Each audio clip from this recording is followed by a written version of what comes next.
ಎಲ್ಲರಿಗೂ ನಮಸ್ತೆ. ತಮ್ಮೆಲ್ಲರಿಗೂ ಬೃಂದಾವನ ಬೆಳಕು ಯೂಟ್ಯೂಬ್ ಚಾನಲ್ಗೆ ಆತ್ಮೀಯವಾದಂತಹ ಸ್ವಾಗತ.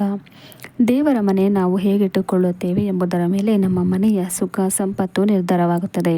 ಹಾಗಿದ್ರೆ ದೇವರ ಮನೆ ಹೇಗಿರಬೇಕು, ಯಾವ ತಪ್ಪು ಮಾಡಬಾರ್ದು ಅನ್ನೋದನ್ನು ಈ ಒಂದು ವಿಡಿಯೋದಲ್ಲಿ ನಾನು ನಿಮಗೆ ತಿಳಿಸ್ಕೊಡ್ತೀನಿ.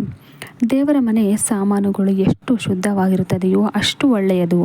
ದೇವರ ಮನೆಯಲ್ಲಿ ಒಡೆದಿರುವಂತಹ ವಿಗ್ರಹ, ಫೋಟೋ, ಯಂತ್ರಗಳನ್ನು ಇಡಬೇಡಿ. ದೇವರ ಮನೆಯನ್ನು ಗುಡಿಸಲು, ಒರೆಸಲು ಪ್ರತ್ಯೇಕ ಬಟ್ಟೆ ಅಥವಾ ಕಸಬರಿಗೆಯಂಥ ವಸ್ತುಗಳನ್ನು ಬೇರ್ಪಡಿಸಿ ಇಡಬೇಕು. ದೇವರ ಮನೆಯನ್ನು ಅರಿಶಿಣ ಹಾಕಿದ ನೀರಿನಿಂದ ಶುದ್ಧ ಮಾಡಿ.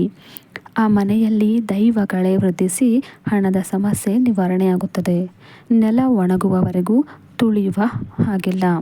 ದೇವರ ಮನೆಯಲ್ಲಿ ತುಂಬ ವಿಗ್ರಹಗಳು ಇರಬಾರದು. ವಿಗ್ರಹಗಳು ಜಾಸ್ತಿಯಾದಂತೆ ನೈವೇದ್ಯದ ಪ್ರಮಾಣವೂ ಕೂಡ ಹೆಚ್ಚು ಮಾಡಬೇಕಾಗುತ್ತೆ.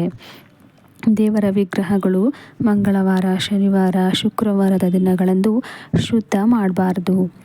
ಆಂಜನೇಯ ಸ್ವಾಮಿ ಇರುವ ಗಂಟೆಯನ್ನೇ ಬಳಸಬೇಕು. ಸ್ತ್ರೀಯರು ತುಳಸಿ ಪೂಜೆ ಮಾಡದೆ ಯಾವ ಪೂಜೆಯ ಫಲವೂ ದೊರೆಯದು. ಹಾಗಾಗಿ ತುಳಸಿ ಪೂಜೆಯನ್ನು ಕಡ್ಡಾಯವಾಗಿ ಪ್ರತಿನಿತ್ಯ ಮಾಡಿ. ಪೂಜೆ ಸಮಯದಲ್ಲಿ ಪುರುಷರು ಮೇಲು ಹೊದಿಕೆಯನ್ನು ಧರಿಸಬೇಕು. ಇಲ್ಲದಿದ್ದರೆ ನೀವು ಮಾಡುವಂತಹ ಪೂಜೆಯ ಫಲ ರಾಕ್ಷಸರ ಪಾಲಾಗುತ್ತದೆ. ಹಣೆಯಲ್ಲಿ ಕುಂಕುಮ, ಭಸ್ಮ ಅಥವಾ ಗಂಧ ಧರಿಸಬೇಕು.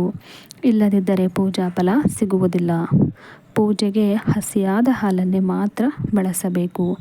ದೇವರಿಗೆ ನೈವೇದ್ಯ ಕೊಡುವಾಗ ತುಳಸಿ ಪತ್ರೆಯೊಂದಿಗೆ ಕೊಡಬೇಕು. ದೇವರ ಮನೆಯಲ್ಲಿ ಚಿಕ್ಕ ದೀಪಗಳನ್ನು ಜೋಡಿಸಿ ಹಚ್ಚಿ ಇಡಿ. ಹೀಗಿದ್ದರೆ ಮಾತ್ರ ಫಲ, ನೀವು ಮಾಡಿದಂಥ ಪೂಜೆಯ ಫಲ ನಿಮಗೆ ಪ್ರಾಪ್ತಿಯಾಗುತ್ತದೆ.